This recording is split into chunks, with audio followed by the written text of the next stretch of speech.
Tyrone White. I'm a former 6'5" Menlo Crip. Some of my rivalries were the blood gangs and the Crip gangs. We were involved in drive-by shootings as well as drug dealing. And this is how crime works. Yeah, of course, I've participated in drive-bys. I've been a victim of drive-bys plenty of times. When you're going against war with one another, there's no winners. Now you can look at it and say, okay, I shot more of their homies than they shot of mine, or I killed more of their homies or they killed of mine. But both sides are taking losses. So if you both are taking a loss of life, there's no winners.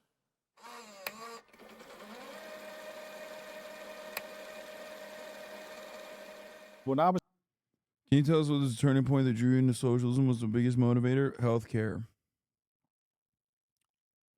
Healthcare. Healthcare. Healthcare. America's healthcare system radicalized me 100%. Like I personally always was anti-imperialist, which is weird because many socialists never even make that jump. But given that I grew up in Turkey, I had a very severe distaste for American imperialism already. So I was already on that side of the equation from the jump. And I guess in some respects, I understood the importance of socialized medicine as well, also growing up in Turkey. I mean, it wasn't as good as like the private version of it in Turkey, but still, at least it existed. So, coming to the United States of America, the I guess the leap came from healthcare. You came to the US and we're like, damn, y'all live like this? Yes. Ambulance costs, dude. I think that might be the most pivotal.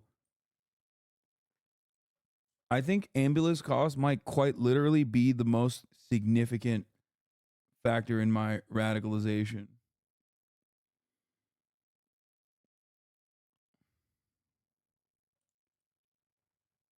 I mean, I always had social democratic leanings, so I guess I was already there.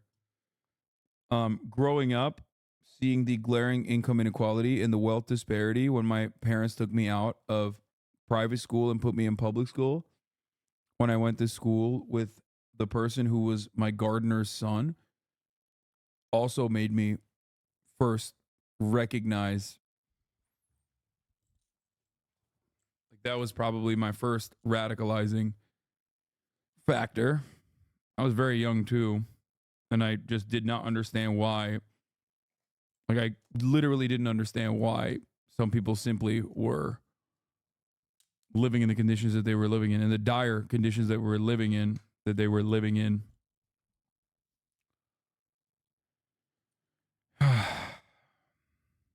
My gardener, in air quotes. Yeah, I'm not explaining this stuff to you so that you can, like, try to throw this back in my fucking face. Not that it matters. These are things that I have no control over in my life. What I do have control over, however, is how I analyze that information, how I internalize it, and how I become a better person. We are all products of our experiences, a collection of our experiences. I've never made it a secret that my beginnings were affluent. It's very stupid to try and, like, win an argument here. Or would you rather have me lie to you?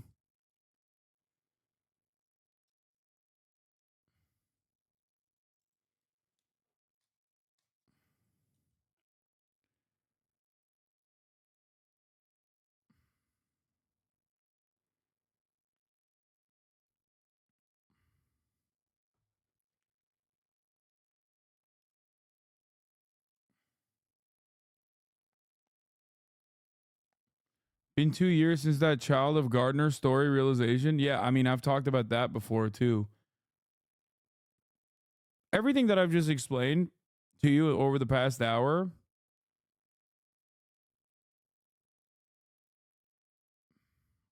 everything that I have explained to you over the past hour, I've talked about before on the stream. Every now and then, there will be a new cycle of hatred. and people will basically fucking reintroduce the subject into the cycle of discourse to be like, look at this fucking piece of shit leaked.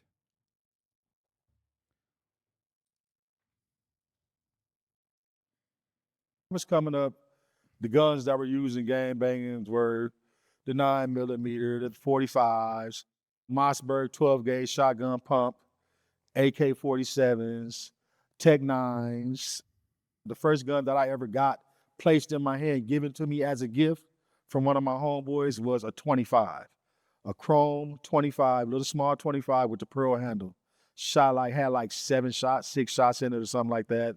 And as you got older and you learn more about guns and elevate yourself, of course, you get bigger guns. Guns are sold on the street like dope is sold on the street. You can even buy guns from enemy gangs, because right now it's a business. It's about making this money. They come from everywhere. Now, where they get them from could be from the police force. It could be from the military. You can never be caught what we call lacking or slipping. You got to always be ready. You got to have enough firepower. You are ready for war at all times.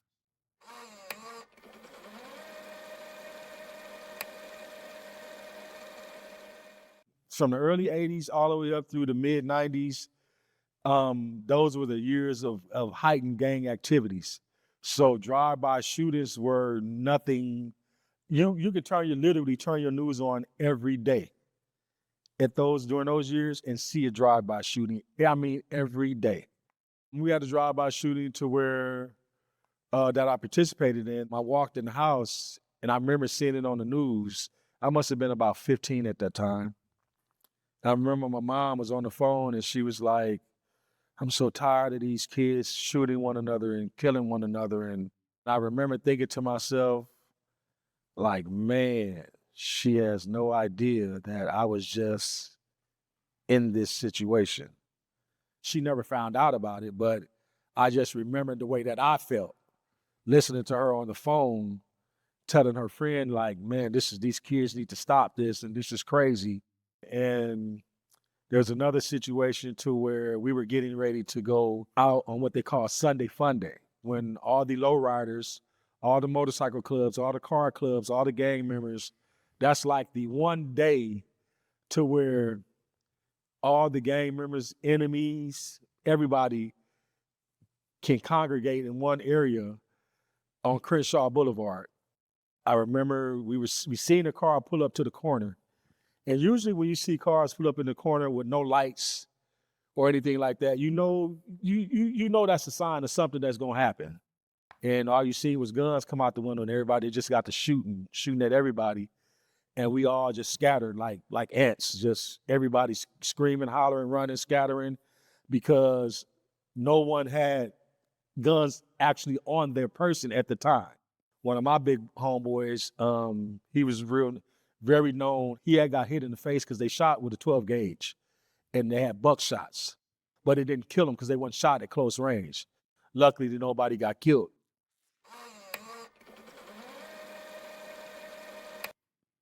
Toyota Siennas are so goated. Not that it's related to the video, but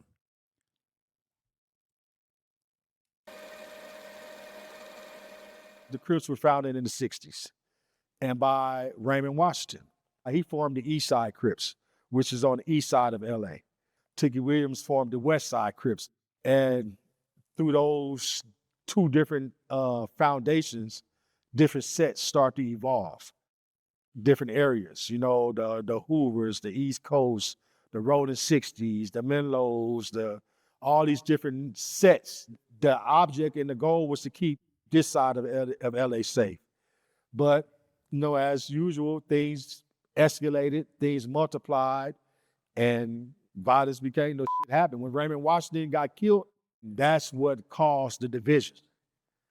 That's when Crippin became divided between the East and the West, and different things start happening in different subsets. And it just became like a disease. One Crip set betrayed this Crip set, and then it just caused a never-ending feud.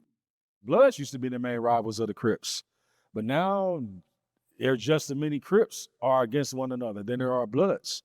A lot of Crips and Bloods have become allies because they share the same common Crip enemy. For example, The A-Trade Gangster Crips, they have a peace treaty going on with the Inglewood Family Bloods. And that's because their borderline is connected right next to one another.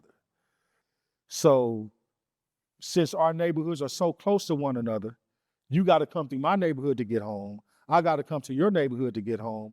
Let's make this a blood-free zone. No violence. Not saying that we're homeboys or we're just a close hood, but let's keep the peace between this dynamic, between this area. The beef between the 6'5" Menlo Crips and the Hoover Crips, it goes way back. We actually all grew up together and went to school together. We became one of the biggest enemies to the Hoovers because our sets are so close to one another. To get to the Hoover hood, you got to come through our hood. You know what I'm saying? And so for us to get to other parts of the city, we got to go through the Hoover hood.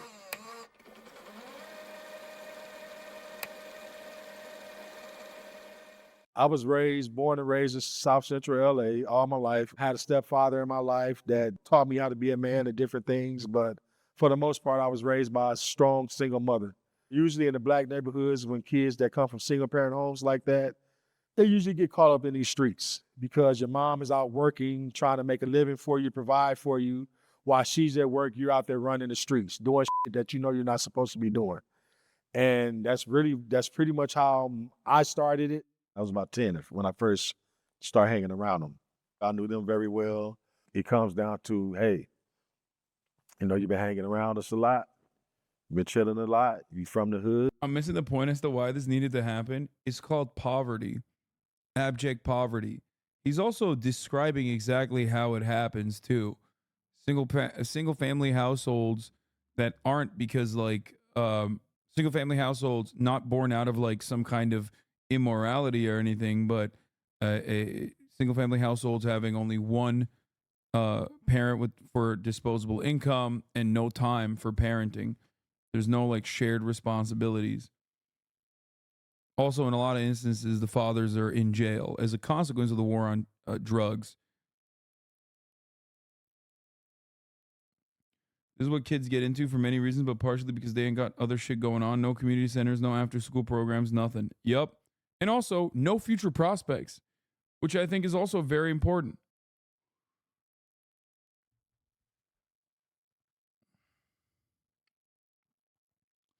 People rather type than actually listen to the video. No, I don't think it's a issue with like not hearing the video. I think sometimes it's an issue with hearing the video but not agreeing with it and asking a question anyway, because you just don't understand the answer in the video. Just make it official. And making it official means getting jumped in or doing something to be a member of the gang. Can be anything from you fighting one person, sometimes 4 or 5 persons. It's to see how you handle yourself. It's to see what type of skills you have. If you get into one of these type situations, can you stand your ground and hold your own, whether you get beat up or not? You have to know how to fight back. You got to be a monster to be a member of any gang, but particularly the Crips, you better be a monster.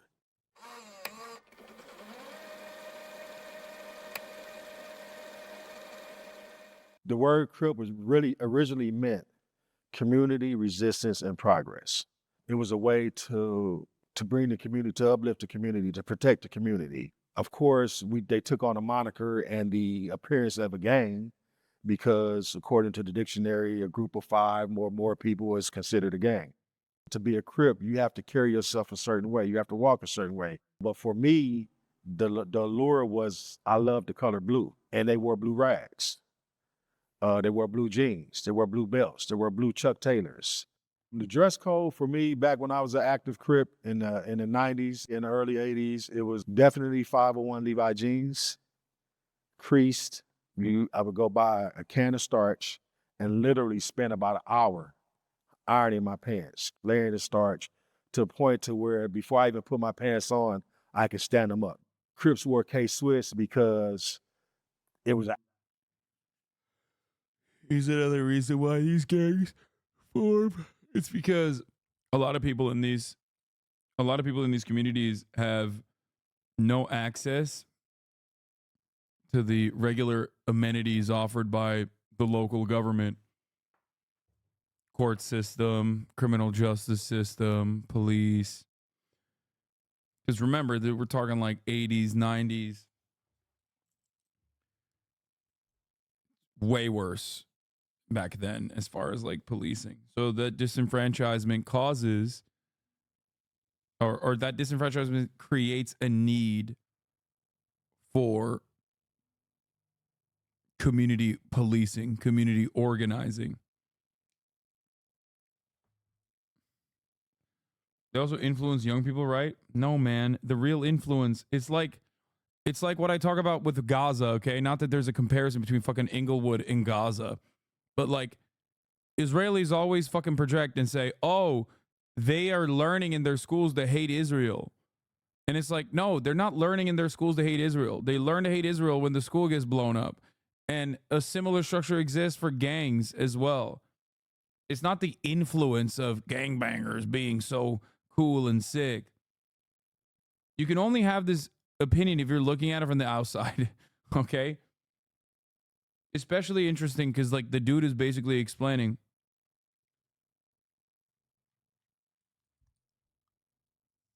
like these gangs, quote unquote, form, okay? These gangs form due to a need for security, protection, community protection in general. Because, like, in a situation where you're struck with absolute poverty, there's going to be hungry people. And when there's a lot of hungry people, there's going to be crime. And when there's a lot of crime, someone needs to stop the crime. And it certainly is not going to be the motherfucking police. Why is it that, like, every single first generation historically in this country that has moved into urban areas and urban environments, they've always formed gangs? A question that you must ask yourself: how does that happen? Why did the Irish have gangs? Why did the Italians have gangs?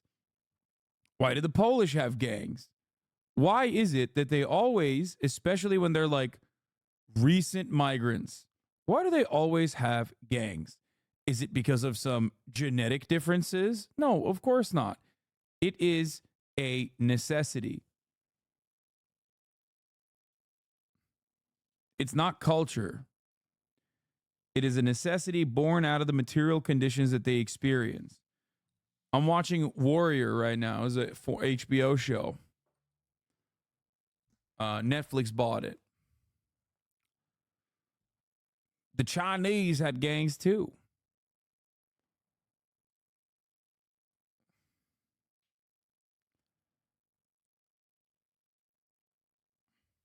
But yeah, it's just that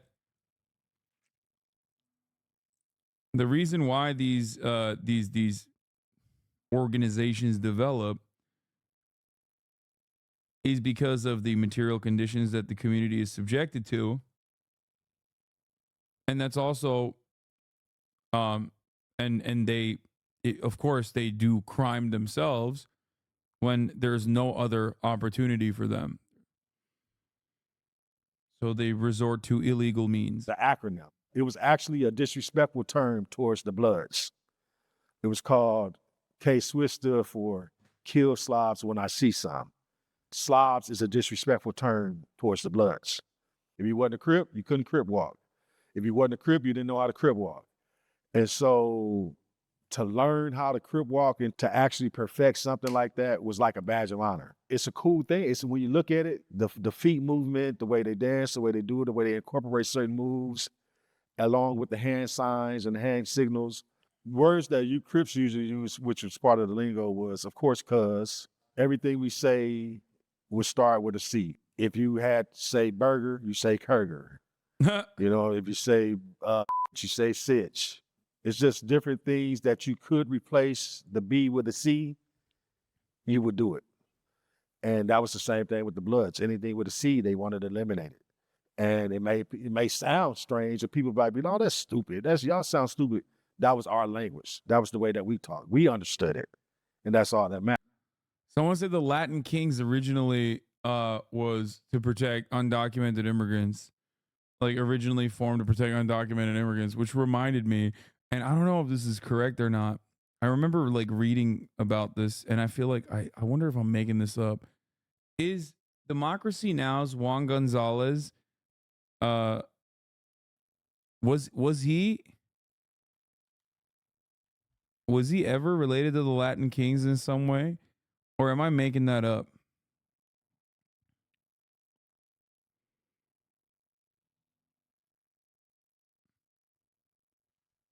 Or it wasn't. It was Young Lords.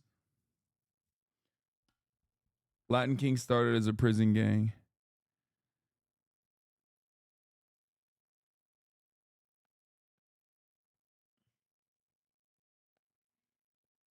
Yeah, he was a member of the Young Lords, which has nothing to do with the Latin Kings.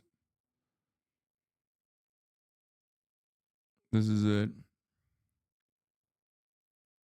Young Lords Party was a Chicago-based street gang that became a civil and human rights organization in Chicago.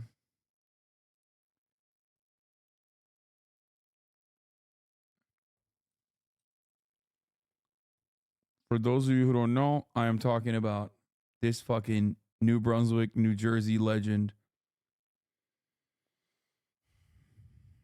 Juan Gonzalez of Democracy Now! Co-host alongside my other goat, Amy Goodman.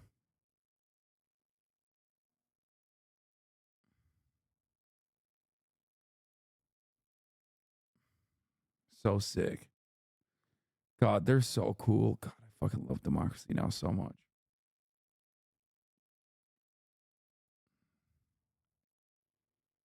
The War and Peace Report. Yep.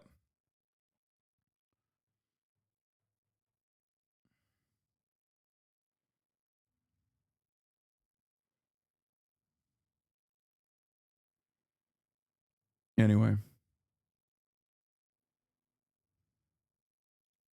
Matters. And if you disrespect us and tell us you sound stupid, you might get your ass whipped. Of course, they throw up the C. You know, the C is just you just take your hands, you make a C with your hand, and now you're set. Your actual neighborhood, your crib neighborhood, like the '60s, they have their signs. The Hoovers, they have their signs. The Menlos, they have their signs. You're going to throw up that sign to represent, to let people know that you're actually I love chat getting automated modded because they want to throw up the C. from that set. You're from that neighborhood. We threw up the M. It was just an M. You just take your hands cross your, which is just how Ice Cube throw up the W when he's in concert and taking pictures. Snoop Dogg throws up the W. Just turn it upside down and you throw up the M. Gang graffiti is a big part of the Crips. People that are coming in there, they know when they see that on the wall, the Rolling 60 Crips or the Menlo Crips or the 5-5 Crips, they know we're entering this gang. This is their neighborhood.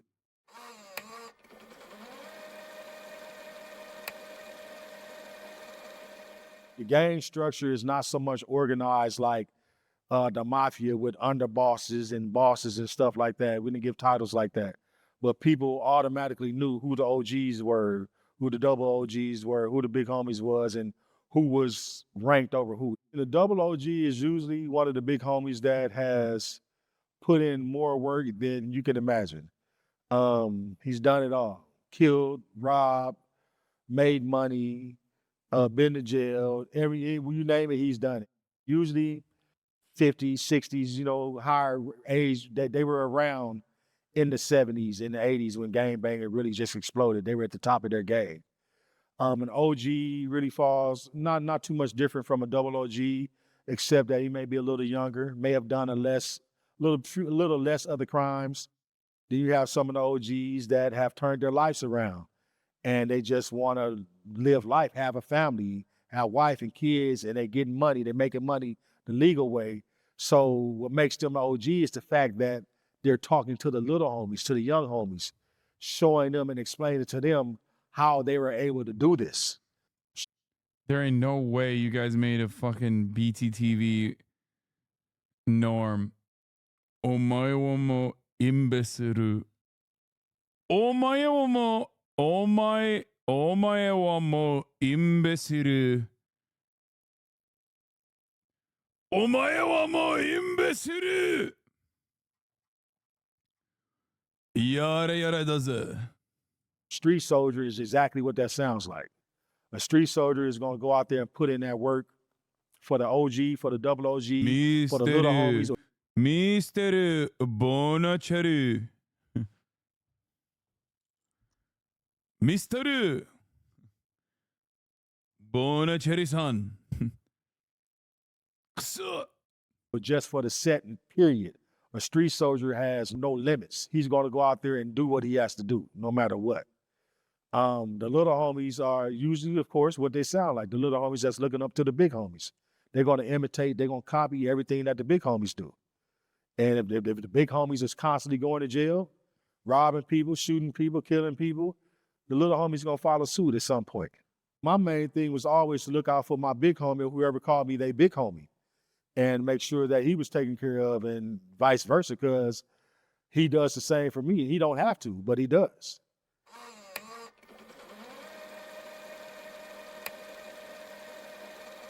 I started out selling weed in middle school and then moved to crack cocaine. I'm a chatter that was actually in a gang in the 90s. BTS, Brooklyn Terror Squad, Sheepshead. We got beat by Greenpoint Bloods. I can't tell if you're making a joke about K-pop or something.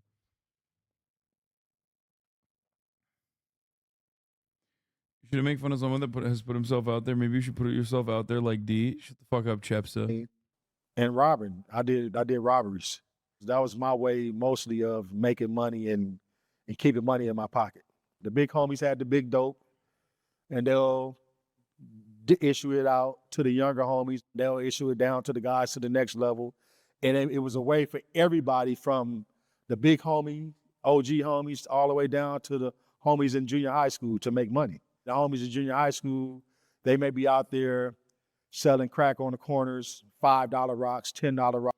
Greenpoint is the whitest neighborhood in Brooklyn. Was it always? The Greenpoint Crew is a Polish American organized crime syndicate that operates in Greenpoint and Little Poland, Brooklyn, New York via Google. No, I mean, he said in the 90s. $20 rocks. The big homies, they move in big weight. Damn, y'all got owned by the Polish gang? That's crazy. Ounces. Yeah, Chatter's thinking Greenpoint now is similar to Greenpoint in the fucking 90s. That's so funny. I don't know if you know this, but Brooklyn wasn't exactly a great place in the 90s, okay? Like, no part. I mean, fuck it. Manhattan wasn't a great place in the 90s. Like, 70s, 80s, 80s, and 90s, Manhattan was like basically only becoming a you talking shit about Poland? You wouldn't say that in Rocklaw on God?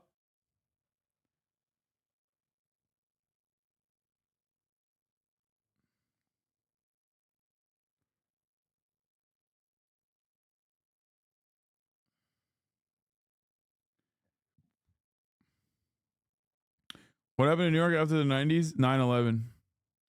Really, really whipped New York up a little bit.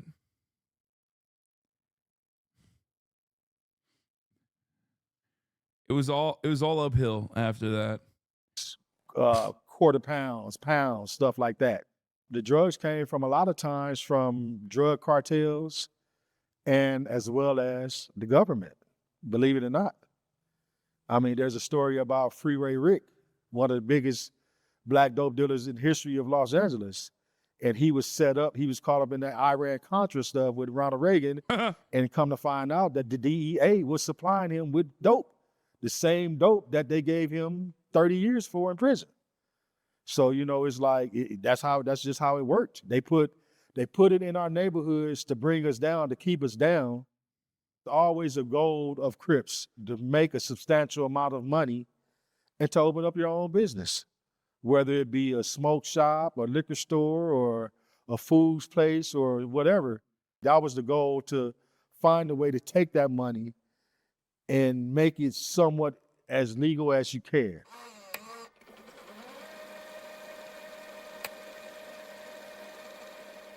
The LA riots happened in 92. I was 18 years old at that time. The LA riots was a result of the Rodney King verdict. Those 4 officers that were clearly guilty as hell on video beating Rodney King half to death when they were found innocent, that just sparked something in the community. I didn't never think I would see nothing like that. They're Maoists. American KKK on justice. They were Maoists, dude. Ground zero of the riots happened 5 blocks from my house. I was sitting at home watching the news. I seen the news. So we jump in the car, we drive up to the riots. By this time, you got hundreds and hundreds of people starting to migrate to Florence and Normandy. So at this point, it just kicked off. It was spread like wildfire. Every car that came through the intersection that had a white person in it was getting attacked. I saw news reporters getting beat up. I saw cameramen getting beat up, getting the cameras taken from them. And at that time, it really didn't matter what gang you were from, because now it's a black against white thing now. So it didn't matter if you was a blood or a Crip or whatever you was. Even though it was such a messed up day, it's such a fucked up day, it was also a day to kind of rejoice, because that was the first time in a long time that you saw common enemies, Crips and Bloods and Mexican gangs, come together against this one common enemy, the LAPD. And so after days of rioting, some of the community leaders like Jim Brown, the football player, a couple of popular gang leaders from different gangs, from different areas, That's the reason why no matter what happens, chat unites at the top of the hour, because there's a 3-minute ad break and everyone's like, all right, fuck, we're against the streamer now. But you don't have to be against me, you can just join the subscribers and therefore no longer see the ads at the top of the hour. That's how it works.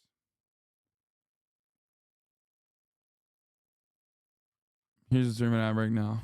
sets had a meeting and decided that this was the perfect opportunity to try to bring a peace treaty, a truce between the gangs. Even though it was something bad that caused us to get to that level, it still was an opportunity for us to bring things together. The peace treaty lasted officially maybe a good couple weeks, and it kind of continued to dissolve as weeks and months went on. 9/11 was not what cleaned up New York City. What the fuck are you talking about, dude? I was obviously joking. What? You think I think 9/11 cleaned up New York? Like, actually? That's so weird, dude. God, some of my fucking chatters are so strange.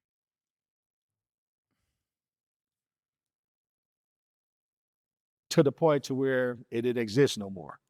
But for that little short time, it was great to have it.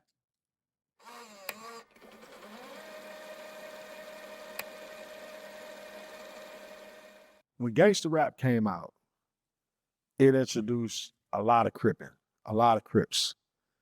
And when NWA came out, which is the group that started gangster rap, Eazy-E, rest in peace, Eazy-E was known to be a Crip. And from him, you had other pioneer rappers that were from Crip neighborhoods. You had Snoop Dogg, you had Dub C, all these popular gang rappers that was in the neighborhoods representing their hoods that were blowing up on the mainstream. And so now you got people sitting at home watching MTV, 106 in Park. They're watching all these video shows, and they got these gang members doing rap videos with the blue rags and the 6'4s and the lowriders and wearing all the gang attire and the gang uniform, but they're actually artists making money on TV, and now it's being broadcast all over the world. Aside from the UK and the Netherlands, I've heard about Crips in China. I heard there's some Crips in Africa, which I've actually seen online, social media. People in Africa cripping and just loving this West Coast culture. And I think all these countries adapted on to these United States values and these United States ways just because of how it was glorified. Not really understanding the meaning of it. That people lost their lives and people are killing. This is not something to play with. Yeah, I mean, when people do it in China, they're not also doing like gang violence, though. They're just looking at the cultural aspect of it because all culture in America. I mean, listen, the America's greatest export is our culture, and America's only culture is black culture. Crips in China call it Xi Jinping, more like Xi Xing Ping, Xi Xing Xing. Thank God they Crips in China and not Bloods. They living in Bina then. Bina.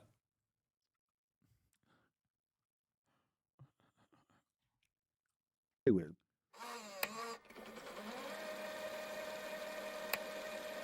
Wait, what? In 1994, I went to Oklahoma. I got a football scholarship to go to Oklahoma to play football. That's pretty much really what saved me from being killed or anything else bad happening to me on these LA streets. Played football there for 2 years at a historically black college.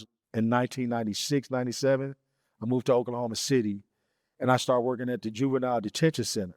They needed a gang advisor, a gang trainer. So of course I was qualified for that. Just volunteering my time, talking to the kids and, educating them on gangs and telling them because I had no idea Oklahoma had a gang problem. So I went and I sat down with the chief of police to see exactly, where did he want me to go with this. I did 2 years in the school system. They came to me and asked me that I want to interested into transferring to the streets, basically running traffic, pulling people over, writing tickets, blah blah blah. I'm like, yeah, let me do that. I'll do that. See what that's like. Because I actually want to see how they dealt with drug dealers with me being on the other side of the law, and all the complaints that Bro went from one gang to the next. Like he went to the worst gang. He went to the more successful gang. Okay? That's crazy. He's like, yeah, I was a part of the Crips. I stayed blue. Exactly. He stayed blue. He's like, honestly, I just upgraded a little bit because now they were like giving me a pension. And also, I had no legal scrutiny. I had as a criminal, all the police brutality, all the mistreatment from the police. I got to witness that firsthand working with them. And a lot of times I would have to intervene on like, hold on, like, Up. it was a couple of times where they had to have that conversation with me. Look, either you with us or you with them. So even in the training in the police academy, I dealt with racism. I dealt with discrimination because a lot of those officers felt like this dude is a criminal. This dude is from the streets. How in the hell are you guys gonna let him work with us? Blah, blah, blah. That's why even after I became a police officer and I moved back to California, I still ended up hooking back up with my old homies and old gang members, and I ended up going to jail. Even after being a He police literally officer, I just went to feels jail. like this is so weird. My experience with the LAPD, they still haven't found a way to deal with communities and cultures that they don't know nothing about.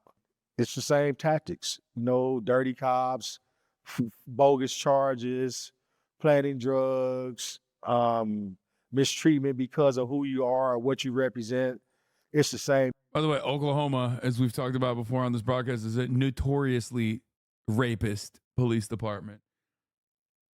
Like somehow more than other police departments. Thing. It hasn't stopped. But one way the police can bridge the gap with the community is literally to continue to work with those that want to work with them. The big UA's example. I didn't say racist. They are racist, of course. But he originally was a part of the. I thought he said he went to the. He joined the OKP, like an Oklahoma police department. I'm using rapist with a P.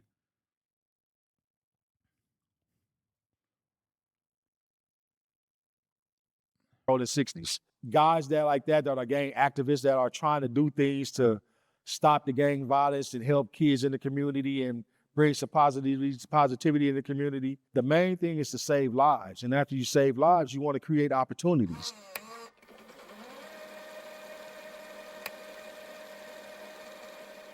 I went to jail in Oklahoma for robbery. Since at that time when I was out there, it was for a robbery that I did when I was living in Oklahoma. When I came back to California in 2006, I went to jail again in 2009 for another robbery. And they end up finding about another robbery that I did, and they combined the cases. I ended up taking the 3-year deal. When I first got arrested, they took me down to the main LAPD headquarters, what they call the Parker Center. They transfer you the next day to the county facility. So I left the Parker Center that morning. They put me on the jail bus, took me to the county jail, which is known as the Twin Towers. You usually go into the tank. The tank is basically a holding area where a whole bunch of other gang members are at. And I'm talking about mixed in, Crips, Bloods, Mexicans, everybody. And that's like a box of dynamite waiting to explode. Mexicans. And you know, the gang.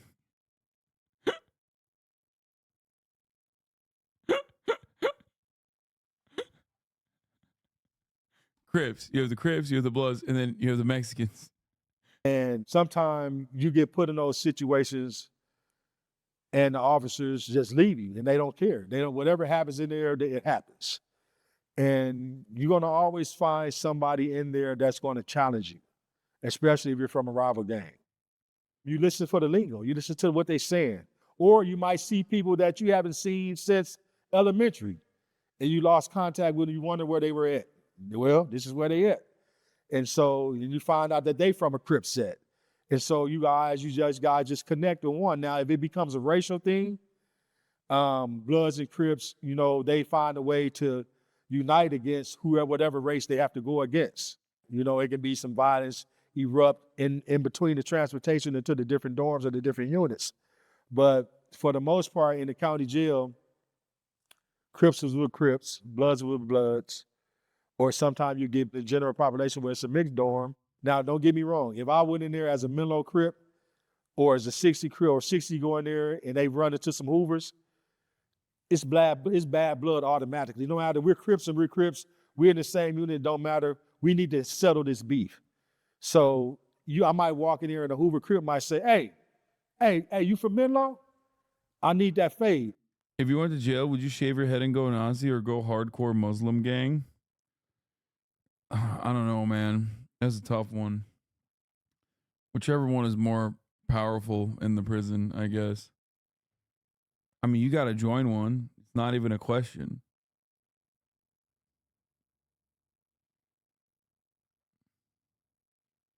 Why are you guys throwing up question marks? This is like a very common.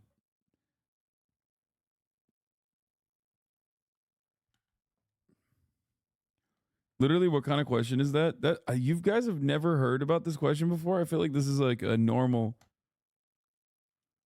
They ain't letting you with a name like Hasan. Dude, one of the fucking major players in the Aryan Brotherhood is Jewish. What are you talking about?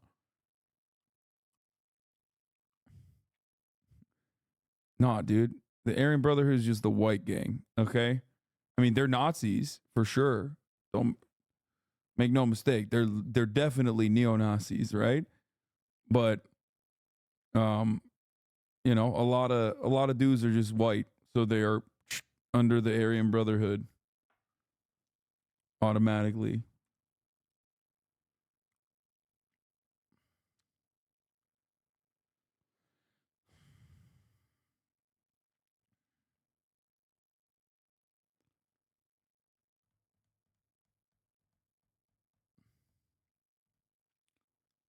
I need that fade. So that lets you know that at some point, you and this guy have to fight because both of y'all sets don't get along. Inside or outside of prison with Crippin, there's no different. The way you carry yourself on the streets is the same way that you expected to carry yourself in the prison, except at a higher level because it's a little more dangerous in prison than it is on the streets.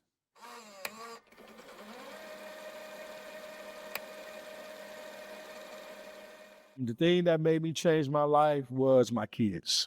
When I took the scholarship, Do all prisons have gangs? I mean, it depends, but like LA County and jails and prisons like that house a lot of inmates. Yes. When I say not all, I was thinking of like Bernie Madoff. You know what I mean? The prison that he went to. Most prisons globally have gangs, but I feel like I don't know. Maybe if you're like a fucking, you know, a prisoner of the nanny state, brother, fucking SEC. In that case, maybe you're not going to one of them gang prisons. Scholarship to the school, I was in the process of changing my life. I just didn't know it. But that was my start of changing my life. And when I started working with gangs and talking to the kids in the schools and at the juvenile jails, and I seen how I was getting through to them and how much they respected me from what I was telling them and trying to teach them, it just made me want to change. It just made me want to continue to do positive things. And that's what I've been doing ever since. I met somebody one day and they told me I had this look. It's like, you should get into acting. You should think about acting.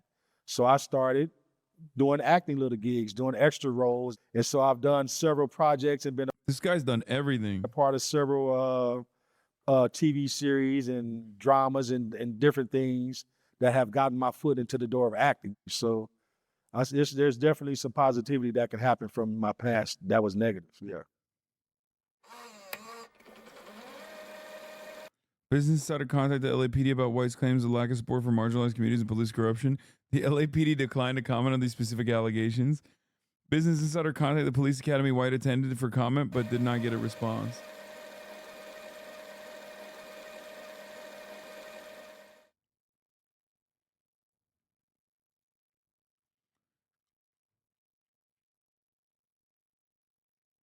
All right, that'll be it for today. A short half stream.